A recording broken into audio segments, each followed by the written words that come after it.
are giving you 10 ways to recession-proof your finances and save money. Number one, buy used. 99% of the stuff we buy, with the exception of food and like toothpaste and stuff, but like all of our furniture, our clothes, dishes, pans, all those things, 99% of them clothes, we buy yeah, used. everything.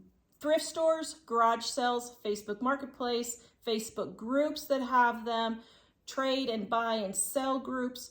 All those places are great places to get Garage used sales. Items for a fraction of the price. Yeah.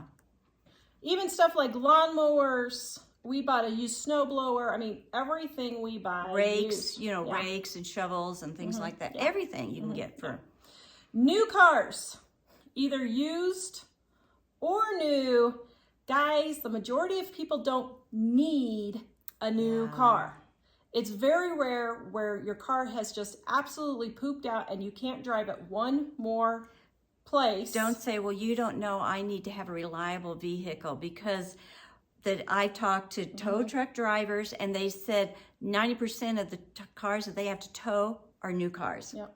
Because they were laughing. They said, my clunker is better than a new car because they never have to tow those. Yeah. And I'm curious, guys, comment below and let me know. Do you guys have a car loan? I'm curious how many people have a car loan. Yeah. But car loans are not a necessity. But let us know, because I'm curious how many people have a car loan. Number 3, pay cash for everything. Yes. Now, we use our credit cards for purchasing online, and I honestly, I use them at Walmart, that kind of thing. But I make sure I have the cash. If you aren't aware of how much money is in your bank account, then you need to be using cash.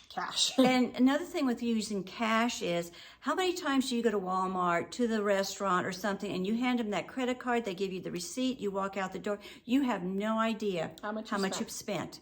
So people aren't keeping track of their money. They don't realize they just went to Walmart and spent $200. They don't, but if they had the cash where they had to actually count out $200, they'd be horrified that they spent $200 at one thing at Walmart. Or they went to the restaurant and they had to count out $40, $60, Instead of, they don't, I think that's a huge portion. I saw I've been doing this debt stuff for 40 years now. And the number one thing I see, I think started this whole thing, was people started using credit cards and they couldn't keep track of their money as much because they just hand the card, get the receipt, and half of them don't even really pay attention to their bill at the end of the month. They just pay the minimum wage. They look and see how much is the minimum wage. Minimum payment. While they're making minimum wage. The minimum payment. That's all they look at. They don't really pay attention, or if they might glance at it, but it just doesn't register. Look at your money. Pay attention to how much you're spending. Like when you go to these places like Costco and Sam's, people think they're getting good deals because they see a cheap price on the shelf and think, oh, I'm getting good deals.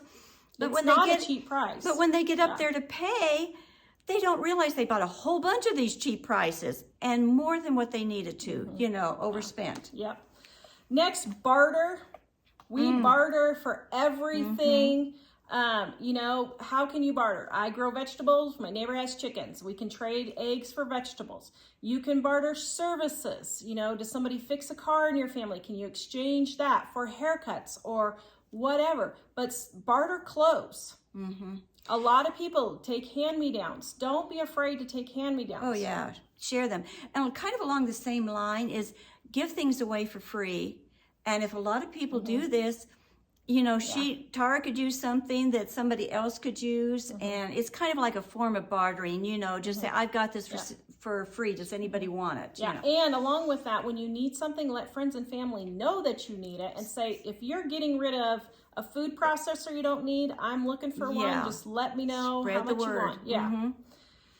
Free stuff. We kind of talked about that, but free stuff is all over the place. Oh, yeah. We have Facebook groups all the time. Facebook Marketplace, people are always putting free stuff on there. Garage sales. Tara and Mike just got free wood chips this past week because the city was just giving away free wood chips, Yeah. And that even goes along with like doing activities. The zoo in Wichita will have a couple of free days throughout the year. Look for free activities, entertainment and things like that. Yeah. Don't pay for it if you don't have to. Wait and see if you can get it for free. Don't hire stuff out, do it yourself. Mow your own lawn, fertilize your own lawn. I am shocked at how many people just don't mow their lawn, and their lawns are tiny, and they won't fertilize their own yard. Well, I can't do it. It's hard for me to do.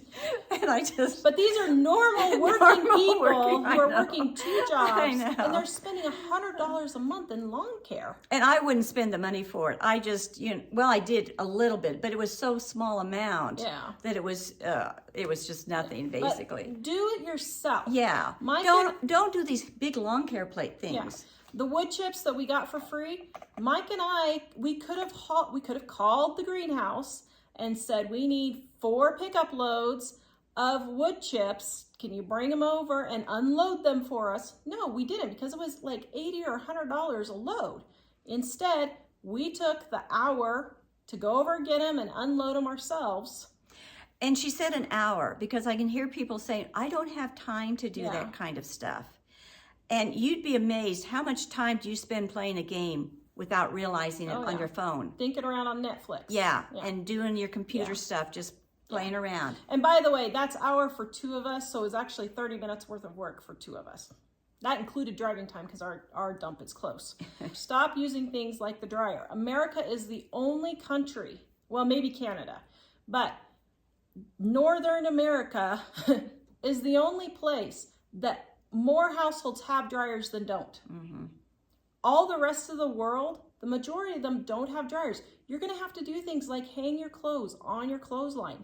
You can save money doing it. It doesn't just save in electricity, it saves in clothes, because dryers will abuse the clothes. And wear those underwear that you're having to rebuy, those socks you're having to rebuy, the elastic is getting messed up in the dryers. When you start hanging your clothes out, you're going to save money on clothes like you can't even imagine. Yeah. Air conditioning and heating, mostly air conditioning though. Guys, I know there are some places in the deep south where July and August gets really bad, and I get that. But you don't need to keep your AC at 65. When we lived at Texas, I was mortified by the number of people who were complaining about how high their electric bill was. And when I started talking to them, they keep their AC at 65 degrees. It's ridiculous. It needs to be 78 or 80 degrees and you will be fine. What's so funny is in the winter, people raise their heat up to like 78 or 80 degrees.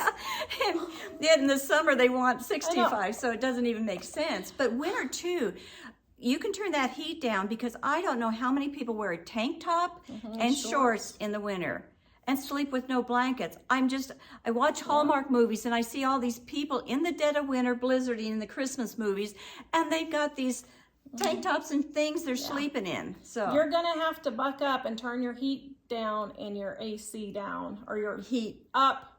Let's see, turned, AC whatever up way. and heat down. Yeah. Isn't that the way Yeah, it is? AC up and heat down. Yeah. So you're gonna have to be a little uncomfortable if you want to save some money. Next, you're gonna have to cut out the booze. Wine.